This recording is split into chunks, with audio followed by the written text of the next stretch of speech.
Que le Seigneur vous bénisse, que le Seigneur vous donne toute sa bénédiction. La parole de Dieu nous dit, l'homme ne vivra pas seulement de pain seulement, mais de toute parole qui sort de la bouche de Dieu. Alléluia. C'est ça la véritable nourriture. La véritable nourriture, c'est de parler du Seigneur, c'est de s'instruire les uns les autres. Alors ce soir, si vous voulez bien, encore une fois, nous allons essayer de nous instruire les uns les autres. Alléluia. Alors je voudrais vous demander, la mort de Jésus, le baptême en la mort de Jésus, est-il une naissance ou une mort? Ou plutôt, ça serait beaucoup mieux, le baptême d'eau de Jean-Baptiste, que Jean-Baptiste pratiquait, est-il un baptême en la mort de Jésus-Christ? Eh bien, nous allons étudier, si vous le voulez bien. On va étudier la parole de Dieu, parce que c'est elle qui nous va donner la réponse. Ça ne sera pas moi, parce que moi, je ne peux pas vous la donner. Mais le Seigneur l'a révélé, alléluia. Mais ça ne sera pas la parole d'un homme, ça sera la parole du Seigneur, alléluia. Alors, voyons voir. Voyons voir dans la parole de Dieu. Il nous est dit que, dans la parole de Dieu, eh bien, il nous est dit que il faut, c'est le Seigneur Jésus qui parle à Nicodème, il disait à Nicodème, docteur de la loi, il disait à Nicodème, il faut naître d'eau et d'esprit. Il nous faut naître d'eau et d'esprit, alléluia. Et si on ne naît pas d'eau et d'esprit, on ne peut pas entrer dans le royaume des cieux. Donc nous voyons qu'il faut naître d'eau et d'esprit. Donc le baptême d'eau symbolise le baptême de l'esprit. Mais là, comme le Seigneur nous dit, eh bien, il faut naître d'eau et d'esprit. Cela veut dire que le baptême d'eau n'est pas un baptême de mort. Le baptême d'eau, je le dis, ce n'est pas un baptême de mort. C'est plutôt un baptême de vie. Alors, on peut regarder dans la parole de Dieu, parce que c'est toujours dans la parole. C'est pas en Charles, non, c'est dans la parole, alléluia. Dans Jean 3 à 8, Jésus dit à Nicodème, il faut naître d'eau et d'esprit. Alléluia. Naître de la puissance d'en haut. Luc 24, 49. Naître de la puissance d'en haut. Luc 24, 49, pardon. Alors, la parole de Dieu nous dit qu'il faut naître de la puissance d'en haut. Pourquoi? Parce que le Saint-Esprit nous a été envoyé du ciel. Le Saint-Esprit nous a été envoyé du ciel. Alléluia. Ésaïe 32, 15. Le même esprit, je dirais, qui revêtait le Seigneur Jésus-Christ. Il avait reçu le Seigneur Jésus-Christ aussi la puissance d'en haut. Alléluia. Luc 4, 14. Luc 4, 14. On ne meurt pas avec le Saint-Esprit. On ne peut pas mourir. Le Saint-Esprit, ne peut pas nous faire mourir. Puisque c'est un esprit de vie. Et la parole de Dieu nous dit dans Jean 6, 63. Jean 6, 63. C'est l'esprit qui vivifie. La chair ne sert de rien. Alléluia. Et la parole de Dieu nous dit que l'esprit est créateur. L'esprit est créateur. Job 33, 4 nous dit que l'esprit de Dieu l'a créé. C'est l'esprit de Dieu qui a créé Job, qui a créé tous les hommes. Qui a créé aussi Jésus-Christ, enfin qui l'a créé. Je veux dire, cet enfant vient du Saint-Esprit. Matthieu 1, 18, 20, conçu du Saint-Esprit. Cet enfant a été conçu du Saint-Esprit, il vient du Saint-Esprit. C'est le Saint-Esprit que cet enfant vient, alléluia. Et le Saint-Esprit est Dieu, alléluia. C'est l'Esprit éternel par lequel Jésus s'est donné. Mais là, nous voyons que Jean-Baptiste baptisait d'eau. Amen. Jean-Baptiste baptisé d'eau. Mais je veux vous dire, quand Jean-Baptiste baptiser les foules du baptême de repentance, parce que Jean-Baptiste baptisait les foules du baptême de repentance, c'était avant la venue de Jésus-Christ. La parole de Dieu nous dit, avant sa venue, avant la venue de Jésus, Jean-Baptiste baptisait les foules. Alléluia. Acte 13, 24. Acte 13, 24. Avant la venue de Jésus, Jean-Baptiste baptisait les foules. Alléluia. Il disait, Jean-Baptiste, il vient après moi celui qui est plus puissant que moi. Il vient après moi celui qui est plus puissant que moi. Moi, je vous baptise d'eau. Oui, Jean-Baptiste ne peut pas baptiser du Saint-Esprit. Il n'y a que le Seigneur Jésus-Christ. Mais là, Jean-Baptiste lui disait, moi, je vous baptise d'eau. Mais celui qui vient après moi, lui vous baptisera du Saint-Esprit. Alléluia. Marc 1, 7, 8. Marc 1, 7, 8. Donc ça veut dire quoi? Ça veut dire qu'avant la venue de Jésus, Jean-Baptiste baptisait du baptême d'eau, mais là, nous voyons qu'il n'y avait aucun nom de prononcé. Aucun nom. Matthieu 28, 19, Jean-Baptiste ne l'a jamais prononcé. Il n'y a eu aucun nom de prononcé au baptême d'eau par Jean-Baptiste. Voyez-vous? Et les gens disent que le baptême d'eau symbolise la mort de Jésus-Christ. Mais avant la venue de Jésus, déjà Jean-Baptiste baptisait, il ne pouvait pas baptiser dans la mort de Jésus alors que Jésus était bien vivant. Ben oui, Jésus était encore vivant, il n'était pas mort. Et le baptême d'eau ne représente pas la mort de Jésus, c'est une naissance. Il faut naître d'eau et d'esprit. Naître d'eau. Parce que si on ne naît pas d'eau et d'esprit, nul s'il naît d'eau d'esprit ne peut entrer dans le royaume des cieux. Il faut naître de la puissance d'en haut. Alléluia. Mais là, nous voyons que Jean-Baptiste, il n'y avait aucun mot à dire. Il n'a prononcé aucun nom. Il baptisait simplement du baptême de repentance, disant au peuple de croire en celui qui venait après lui, c'est-à-dire en Jésus-Christ. Et la parole de Dieu nous dit aussi, eh bien que Jésus lui-même aussi baptisait. Donc il pouvait pas baptiser en sa propre mort. Et quand il s'est fait baptiser par Jean-Baptiste, eh bien, il s'est pas fait baptiser en sa propre mort. L'eau ne symbolise pas la mort de Jésus-Christ. Jésus n'est pas mort noyé. Ah non. Où il est mort noyé? Sur une croix. Il n'y a pas d'eau. Ah, il n'y a pas d'eau sur une croix. Je ne comprends pas pourquoi que les gens pensent que Jésus est mort noyé sur une croix. Non, non. Ça, nous allons voir plus loin, qui c'est qui nous a fait croire cela, on va le voir.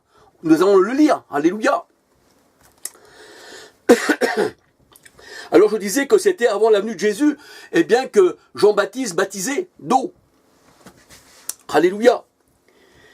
Alors il disait, viens après moi, celui qui est plus puissant que moi je vous baptise d'eau et lui il vous baptisera du Saint-Esprit. Marc 1, 7, 8.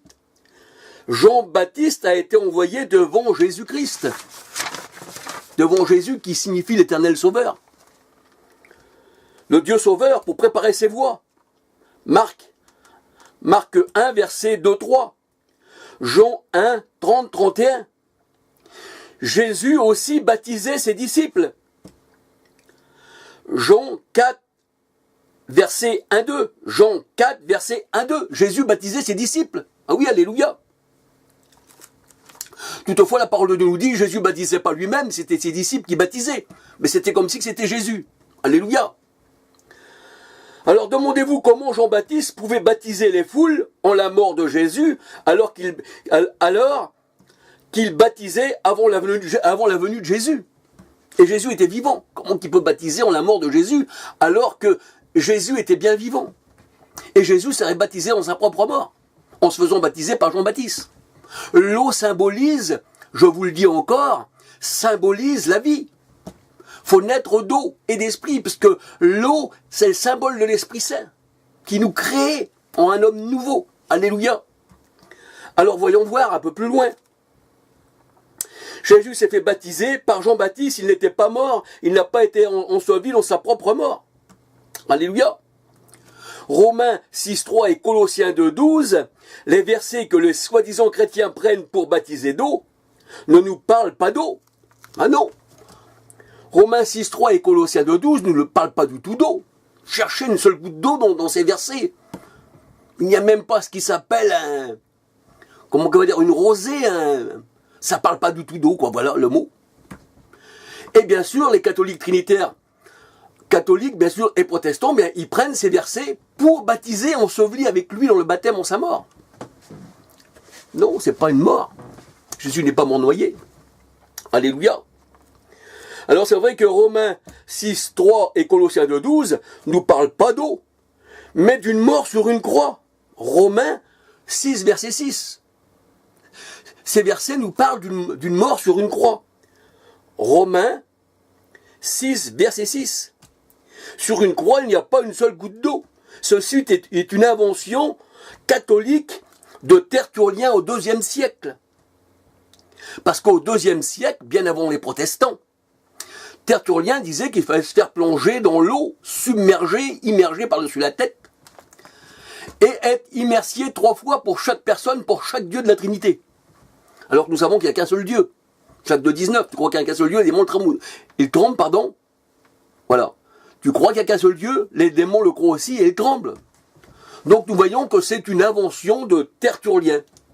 Oui, oui, une invention, une pure. Alors Tertullien, il disait que le vieil homme était crucifié avec Christ. Et ça, la Bible, elle dit aussi. Alléluia. Crucifié, ça veut dire qu'on soit mort avec lui. Mais lui, il a pris ceci, il a dit, le vieil homme est crucifié avec Christ et il disparaît sous l'eau. Oh, ben alors là, c'est bizarre. Crucifié avec Christ, et tout d'un coup, paf, je disparais sous l'eau. Mais c'est bizarre. Jésus a été crucifié au mont Golgotha, il n'y avait pas d'eau, il n'a pas pu disparaître sous l'eau. Mais c'est une folie de penser que Jésus a disparu sous l'eau. Et que nous aussi, devant être crucifiés avec lui, eh bien nous disparaissons sous l'eau. Mais ça n'a rien avec la parole de Dieu. Alléluia. Romains 6 et Colossiens 2 nous parlent que si nous souffrons avec Christ et si nous portons sa croix, nous sommes devenus une même plante avec lui. Alléluia. Une union en sa mort. Si nous souffrons avec lui, nous serons glorifiés avec lui. C'est une union en sa mort que Romains 3 nous parle. Hein, Romains et Colossiens 12. Alléluia. Alors la parole de Dieu nous dit, si nous souffrons avec lui, nous sommes devenus une même plante avec lui. Romains 6, 5, voici, Romains 6, verset 5, et Philippiens 3, 10. C'est une communion en sa mort. Romains 6, 5 et Philippiens 3, 10. Ceci est le baptême en la mort de Jésus. Mais le baptême en la mort de Jésus, c'est quoi, au juste? C'est une coupe à boire. C'est une coupe. Alléluia. C'est porter sa croix, c'est être crucifié avec Christ, c'est vrai. C'est être ça, et la mort de Jésus-Christ. Mais on ne disparaît pas sous l'eau, non. On est crucifié avec Christ, comme le disait Paul aux Galates, Galates 2:20. Je suis crucifié avec Christ, et plus moi qui vis, c'est Christ qui vit en moi, alléluia. Mais bien après que Jésus soit baptisé par Jean-Baptiste, Jean 1, 32, 33, alléluia.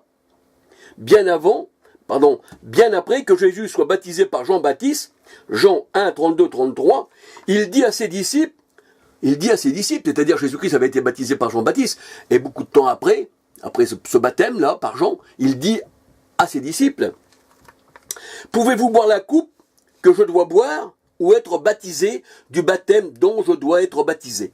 Là, il parle d'une coupe, d'un baptême, d'une coupe. C'est ça le baptême en la mort de Jésus-Christ. Alléluia. C'est pas le baptême dans l'eau, ça c'est un baptême de naissance. On ne meurt pas avec le Saint-Esprit, il faut naître d'eau et d'esprit. Alléluia. Alors il dit à ses disciples, pouvez-vous boire la coupe que je dois boire ou être baptisé du baptême dont je dois être baptisé? Nous le pouvons, dirent-ils, c'est-à-dire les disciples. Les disciples dirent à Jésus, nous le pouvons. Et Jésus leur dit, il est vrai que vous pourrez boire la coupe que je dois boire et que vous serez baptisés du baptême dont je dois être baptisé. Alléluia. Nous pouvons voir ceci dans Marc 10, 38, 39. Marc 10, 38, 39. Le baptême en la mort de Jésus-Christ, c'est boire une coupe. C'est porter sa croix. C'est souffrir avec lui, devenir une même plante avec lui. C'est être crucifié avec lui. Mais ce n'est pas dans l'eau.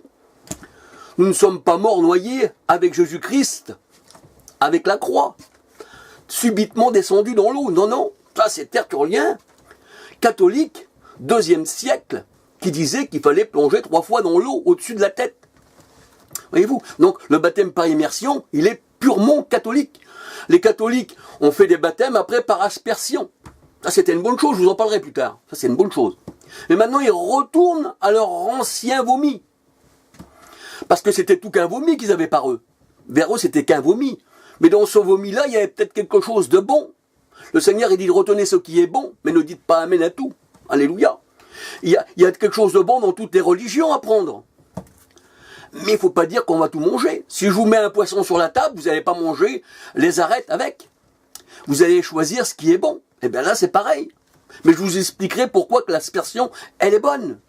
Mais là, pour l'instant, nous voyons que ce baptême par immersion, c'est un baptême purement catholique, repris par les protestants trinitaires qui sont sortis, eh bien, de Rome. Voyez-vous? Alors, c'est une coupe à boire. Et là, le Seigneur, il dit, pouvez-vous être baptisé du baptême dont je dois être baptisé? Alléluia. Et les disciples dirent, nous le pouvons. Marc 10, 38, 39. Le baptême en la mort de Jésus, c'est un baptême à sec. Il n'y a pas d'eau. Un baptême à sec. C'est boire une coupe. C'est porter les marques de la croix de Jésus-Christ. C'est ce que nous dit Paul au Galates 6, 17. Il dit désormais que personne ne me fasse du mal, je porte les marques de Jésus-Christ, c'est-à-dire les marques de sa croix. C'est ça, mourir avec lui. C'est ça, souffrir avec lui. Ça veut dire qu'on souffre, mais on peut aller jusqu'à la mort aussi avec lui. On peut boire aussi la coupe qu'il a bu. Alléluia. C'est un baptême à sec. On ne plonge pas dans l'eau avec une croix, non, jamais. Et Jésus n'est pas mort noyé. Et il ne s'est pas fait baptiser dans sa propre mort par Jean le Baptiste. Alors que lui-même baptisait ses disciples. Alors il s'est baptisé dans sa propre mort. Non. Et par Jean-Baptiste, il s'est fait baptiser aussi dans sa mort. Non, non, c'est pas ça. Alors, allons voir plus loin. Alléluia. Eh bien, dans Galates 6, 17, il dit qu'il porte les marques de Jésus-Christ. Les souffrances de Christ en nous. 2 Corinthiens 1, 5. Les souffrances de Christ sont en nous. Et si nous souffrons avec Christ, nous serons glorifiés avec lui. Et oui, si nous souffrons avec lui, hein, alléluia, si nous portons ses souffrances, eh bien on sera glorifiés avec lui, c'est ce que la parole de Dieu nous dit. Nous serons glorifiés avec lui, alléluia. Romains 8, 17. Romains 8, 17. Si nous souffrons avec lui, nous serons glorifiés avec lui. Toutefois, il nous faut boire la coupe de souffrance, comme Christ l'a bu, pour nous, sur la croix. Parce que à la croix, Jésus a bu cette coupe de souffrance. Jean 18, 11. Le Seigneur Jésus, il disait, ne boirai-je pas la coupe que mon Père m'a donné de boire? Il disait ça à Pierre. Alléluia, qu'on est venu l'arrêter. Dans Jean 18, 11. Voyez-vous? Ça c'est une coupe, ça c'est la mort. Ça c'est le baptême, vous boire cette coupe. Vous pouvez être baptisé du baptême dont je dois être baptisé. Marc 10, 38, 39. Alors regardez bien, dans Matthieu 26, 37 à 56, ce qu'il est écrit. Alléluia. Bien, il est écrit, la parole de Dieu nous dit que Jésus a été arrêté et il priait ainsi. Père, que cette coupe s'éloigne de moi. C'est-à-dire que cette croix, que cette mort s'éloigne de moi. Toutefois que ce ne soit pas ma volonté, Seigneur, mais que ce soit la tienne. Alléluia. Alors nous voyons que c'est ça, être baptisé dans la mort de Jésus-Christ. Alléluia. C'est être conforme en sa mort et c'est être devenu une seule plante avec lui. Alors, mettez ces deux versets ensemble de la parole de Dieu. Romains 6, 5, Romains 6, verset 5, et Philippiens 3, 10, 11. Philippiens 3, 10, 11, ça va bien ensemble. Romains 6, verset 5, et Philippiens 3, 10, 11. Alléluia. C'est une communion en sa mort. La coupe, oui, mais pas le baptême d'eau, c'est une naissance. Quand Jésus s'est fait baptiser par Jean-Baptiste, il n'est pas mort noyé, non. La parole de Dieu nous dit dans Luc 4, 1, 14, que Jésus, quand il a été baptisé, eh bien, poussé par l'Esprit Saint, il a été au désert, eh bien, pour être tenté par le diable. Jésus a été tenté par le diable, mais il n'est pas mort à son baptême d'eau, jamais. Non, qui c'est qui vous dit ça? C'est surtout pas la parole de Dieu. Ça peut être qu'un catholique romain, un pape, un tertullien, un Jean Chrysostome. Oui, un évêque, un archevêque, un prélat, repris par le protestantisme. Que le Seigneur me pardonne, j'aurais pas parlé comme ça peut-être. Parce que si je parle aujourd'hui, c'est pour que vous compreniez la parole du Seigneur. Pour que vous compreniez enfin la doctrine des baptêmes. Hébreux 6, 2. Quoi qu'il n'y ait qu'un seul baptême, la parole de Dieu nous dit. Éphésiens 4, 5. Mais ça, nous le verrons plus loin. ce que signifie aussi. Alléluia. Alors là, aujourd'hui, je vous parle, eh bien, du baptême d'eau de Jean-Baptiste. Je vous parle d'une coupe à boire et du baptême dans le nom de Jésus-Christ. Alléluia. Nous allons voir à peu près de quoi ça peut en résulter. Alléluia. Excusez-moi si je m'exprime mal, je ne sais pas trop bien m'exprimer, mais je pense que le Seigneur me donnera des paroles quand même pour que vous puissiez les comprendre. Alléluia. Que le Seigneur vous bénisse abondamment. Le Seigneur vous aime et je vous aime aussi. Quand je parle de catholiques et de protestants, c'est un système qui mérite, un peu comme Paul, comme les idoles d'hérité. Alléluia, c'est pas pour ça qu'il n'aimait pas les gens. Quand Paul il a été voir Sergius Paulus pour lui parler du Seigneur, eh bien là, il y avait une certaine personne, Elimas le magicien, qui se mettait à travers de Dieu. Eh bien quand même, Paul, il l'a réprimé, au nom du Seigneur. Alléluia. Bien sûr, il est resté dans les ténèbres, mais il aurait pu avoir la lumière, alléluia. Mais aujourd'hui, c'est pour que vous alliez, aujourd'hui, je parle pour que vous puissiez avoir la lumière de l'évangile. Alléluia. Alors je parle au nom du Seigneur, amen. Qu'il puisse vous fortifier davantage. Alors voilà ce que je disais dans la parole de Dieu. Porter la croix de Christ, Matthieu 6, 24, c'est être conforme à sa mort. C'est être devenu une seule plante avec lui. Romains 6, 5 et Philippiens 3, 10, 11. Alors ce que je peux vous dire, c'est qu'aucun pasteur ne peut vous baptiser dans la mort de Jésus. Aucun pasteur ne peut vous baptiser dans la mort de Jésus. C'est carrément faux, c'est un pasteur qui dit « moi je te baptise dans la mort de Jésus » et qui prend de l'eau, qui te met de l'eau par-dessus la tête. Il faut des citernes et des citernes d'eau, il faut des mers, il faut des rivières, il faut plonger, il faut que ça touche vraiment la tête. Mais c'est de la folie, nous verrons ça plus loin. Ce que signifie avoir de l'eau par-dessus la tête. C'est carrément une condamnation, c'est carrément une